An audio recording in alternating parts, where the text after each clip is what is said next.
Welcome to Yoga Ayurvedic. Nowadays, everyone knows what is yoga. After starting yoga learning with my master, I would like to share my yoga knowledge with you. What are major problems which have been engaging the attention of medical scientists for centuries? Disease, old age, and death are three major problems that have been engaging the attention of medical scientists for centuries, and in a different manner the attention of philosophers too. Let us understand yoga in a scientific way. Yoga is an ancient scientific system of Indians which brings harmony to the human body, mind, and soul, and it has been understood as a spiritual training for individual advancement. Man is a harmonious blending body of mind and spirit, the marvelous fusion of physical structure, life force, and mental faculties that have evolved during countless millennia to a very high level of perfection. The human being has come into this world with a purpose, which develop his consciousness to the fullest extent and achieve perfection and everlasting peace. Although spiritual development is the goal of man, its realization is possible only if the physical body is maintained in a healthy condition. For this, we must first of all know something about the structure and working of the human body. In the functioning of the human system, it is the life force that plays the main role. The physical structure serves only as a container. A closer study of the human being will reveal that it consists of 5 layers corresponding to the 5 elements: solid, liquid, heat, air, and ether or akash. Solid is the physical structure, the liquid is the blood, heat is the electricity, the air is the oxygen, and akash is the life force. The subtle life force and the gross solid body are linked together by 3 media, viz. Liquid, heat, and air. If the normal quantity and quality of this media and the pace of their circulation within the human system are adversely affected in any way, the life force in its elliptical function gets short-circuited and the molecular arrangement in the physical body is disturbed or punctured. As a result, the life force gets obstructed, diverted, or exhausted in proportion to the extent of the disturbance and the intensity of the short circuit. Whenever there is such a disturbance, it is called pain. If the disturbance is more intense, the pain is also more, as there is a corresponding increase in the exhaustion of the life force. If the disturbance is for a short period, it is known as a pain. If it extends over a long period, it is known as a disease. If the disturbance of such magnitude that a major portion of the life force is exhausted, the functioning of the physical body gets paralyzed and comes to standstill. Such a condition is known as death. It will be clear that for maintaining good health, one should guard against disturbances in the physical body, the life force, and three media. Disturbances occur in two ways, either through our own actions or through the functioning of natural forces. Neglect, improper or overindulgence in food, sleep, work, being happy with partner and family, and use of thought force are the factors by which the disturbances are caused by our own actions. Climatic differences, hereditary imprints, and changes in the intensity of radiation of planets due to variation of distances and their conjunctions are the factors by which disturbances are caused by natural forces. Nature has provided a certain amount of immunity in all human beings against such disturbances. Yoga is an ancient Indian practice which has been spread all over the world and is even being revitalized in India itself. Yoga consists of certain postures, regulated breathing techniques, and hand poses and meditation. There is experiential knowledge on which poses are appropriate for different bodily functions. Yoga's positive impact on the physical and mental health of individuals and their well-being has been an established truth in ancient as well as contemporary yoga literature. The recent scientific research on yoga provides empirical evidence for some of these claims and specifies that certain yoga practices are beneficial for the mental and physical health of children and young people. Yoga provides training of mind and body to bring emotional balance. Yoga may assist them in developing in sound ways, strengthening themselves, and be contributing social beings. First, we address how children and young people in today's world face numerous expectations and constant stimulation through the internet and other media and communication technologies. One reason why children experience stress and mental health challenges is that globalization exposes youth all over the world to various new demands, standards, and options.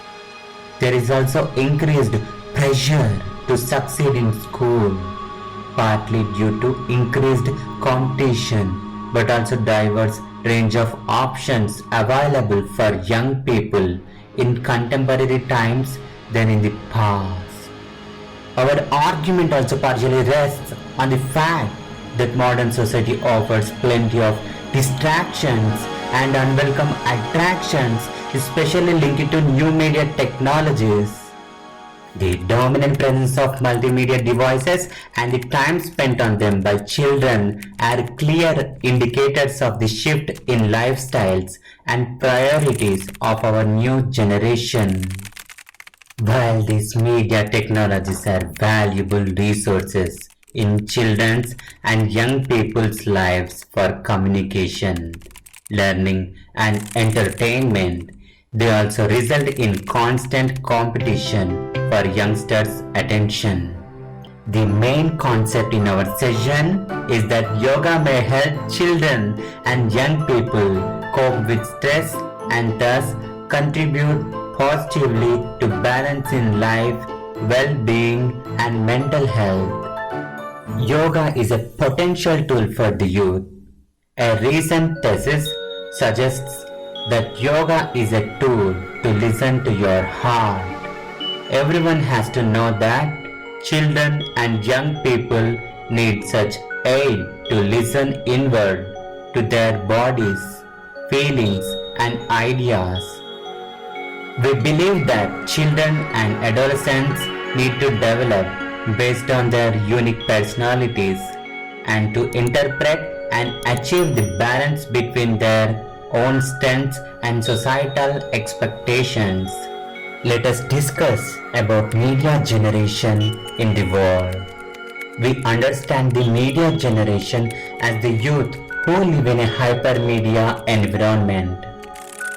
In many countries, including India, unequal access to media is an important concern, especially since information and communication technologies are regarded as major knowledge resources for the future.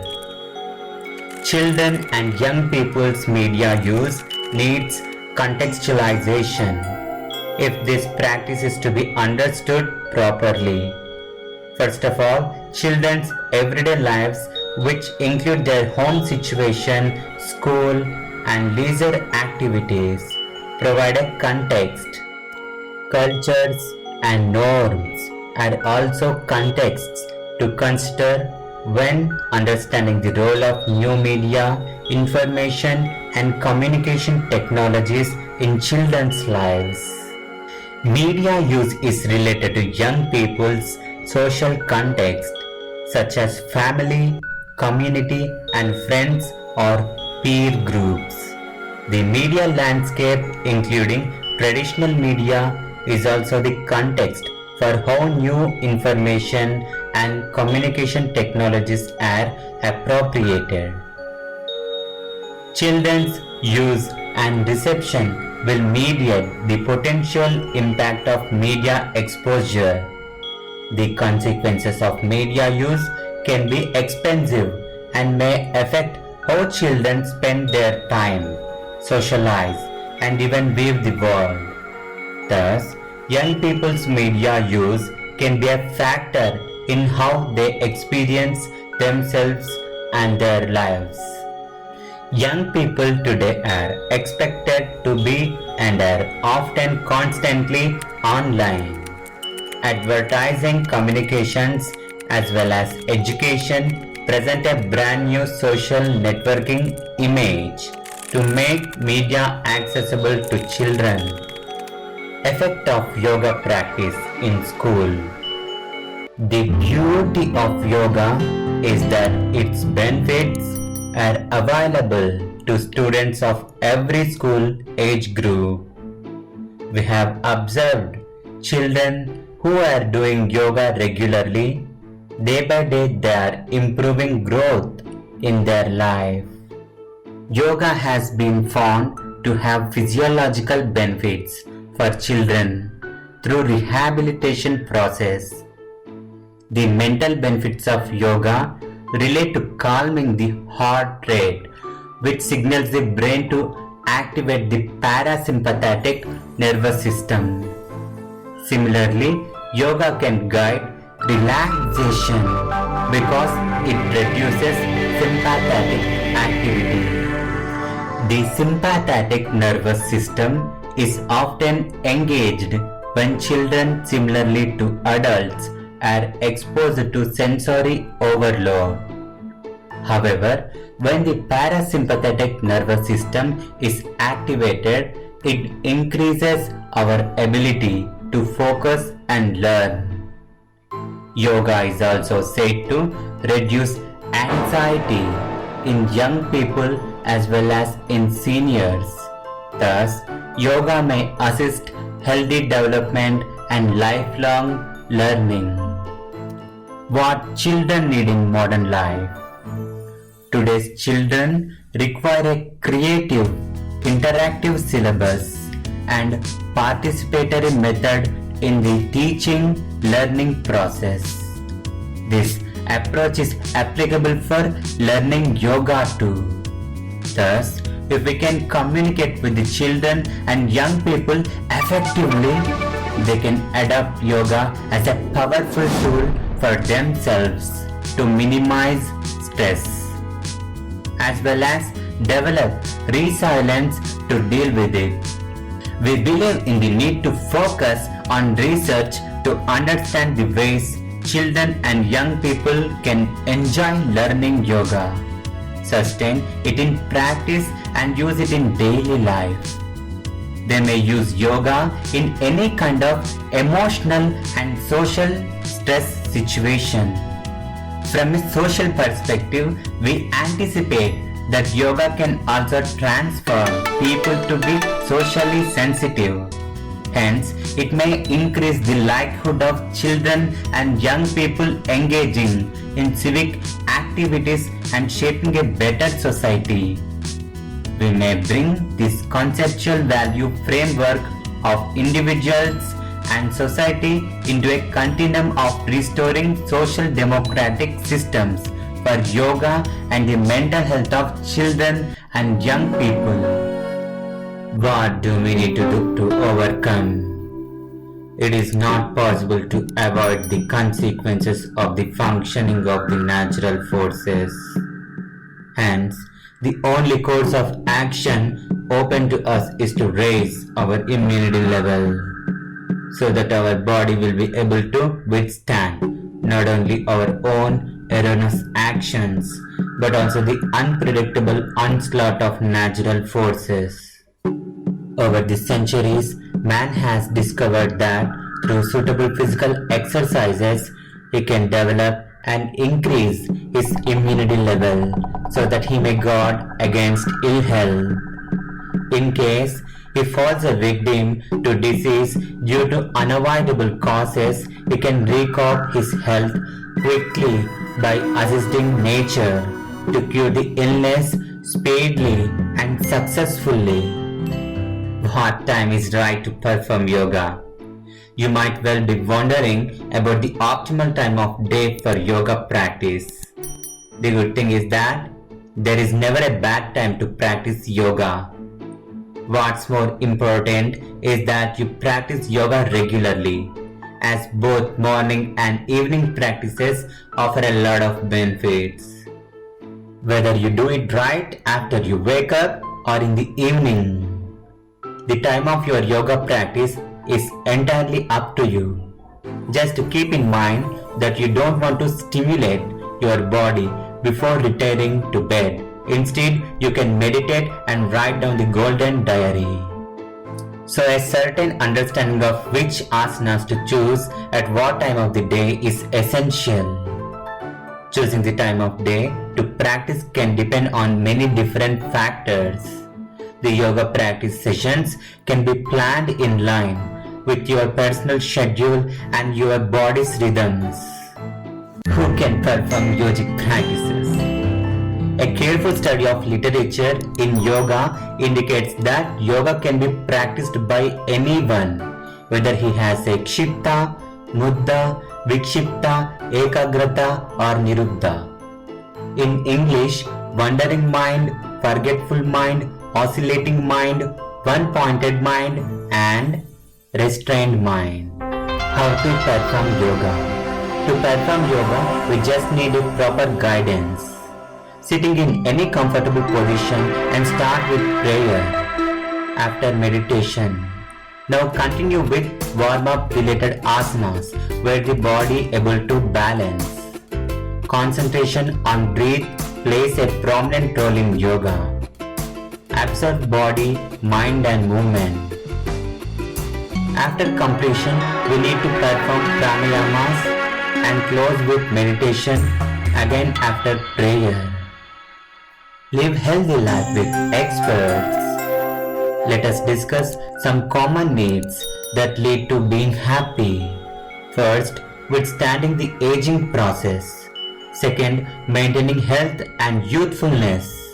And third, postponing one's death to suit one's wishes. Yoga is the state of equanimity in which a person remains unaffected by different situations such as success and failure, attachment and aversion in life. The whole universe should be covered with the Lord. Who is the Lord? The Lord is none other than our individual self.